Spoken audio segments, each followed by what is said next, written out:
Hi, this is Ron Nutter with another edition of TechBytes with Ron Nutter product reviews. Today we're looking at the Visual Fault Locator. This is a 10 milliwatt. It's a fiber optic. We can call it a kit because it's got several parts to it and 3 things you need to know.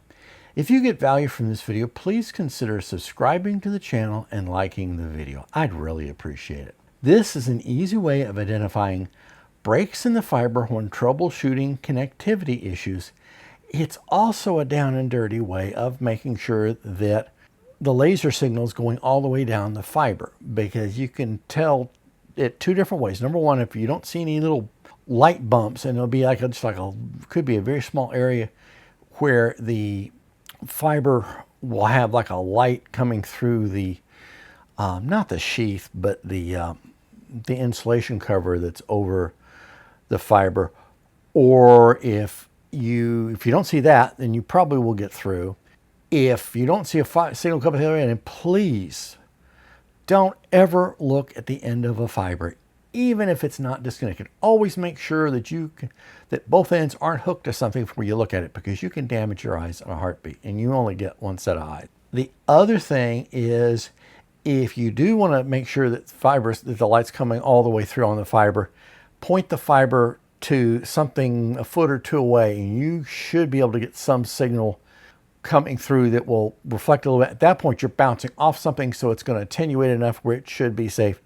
And if you really want to take precaution next level, get a pair of laser goggles that will filter out that particular light wave. You'll still be able to tell something's there, but it's going to take out the dangerous component. So let's get down to business here. Thing number 1, I would always check new patch cables before using them, just to make sure they're okay. I mean, just because they come from the factory doesn't mean that you may not have a problem or two. And would you rather find out now, or when you're in the middle of a crunch situation and you're down to your last fiber and guess what, it's got a problem? I think you get my point. Even though this is a low power laser, and I'm going to repeat myself here, never look into the fiber until you've verified that it's not connected to either end. And once you've got it hooked up to the VFL, make sure that there's no batteries in it. I know this is going to sound like I'm a nervous Nelly, but you've got to be careful with this. Because one time I looked into the laser and I was weeks getting over it. Fortunately, I did get over it, but next time I might not be lucky. Thing number 2. This uses standard AA batteries, and boy, isn't that a sight for sore eyes. I mean, I don't know about you, but how many times have you run into something where it requires a special battery, and guess what? You don't have any, and there's none available or in stock at your favorite supplier, and you have to order. As a safety measure, you're going to hear me harp a lot on safety measures, but there's a good reason. It's whether would you spend a little more time now or have more problems later. As a safety measure, don't leave batteries in the unit when it's not in use. So once you're through testing it, take the batteries out. Once you've turned it off, take the batteries out. Because if somebody gets hold of this who doesn't know what they're doing, and I would keep this one under lock and key just to be on the safe side. And if you've got little ones around, they need to leave the room when you're using this, just to be careful. I know it sounds like I'm looking for problems. I'm just trying to avoid problems. Thing number 3, because of the way this is set up, it can be used on ST, which is what's called stick and turn. That's the ones you push in and turn the cowling, and that locks the fiber in.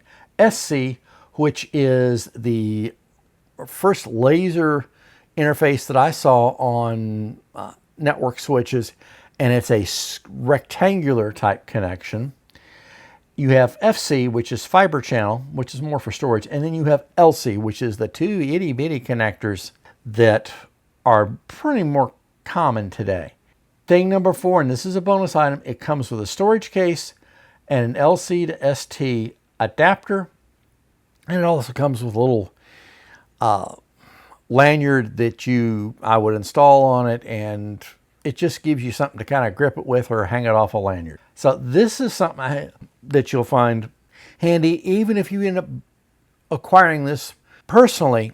And it never hurts to have a few extra tools that the company may not think they need. But more importantly, if somebody doesn't put the company one back, you have your own. So take a look at this. Think about getting one of these today. I think you'll be very happy with it, especially with the fact it runs on standard batteries. If you get value from this video, please consider subscribing to the channel and liking the video. I'd really appreciate it. Thanks for watching, and we'll see you in the next video.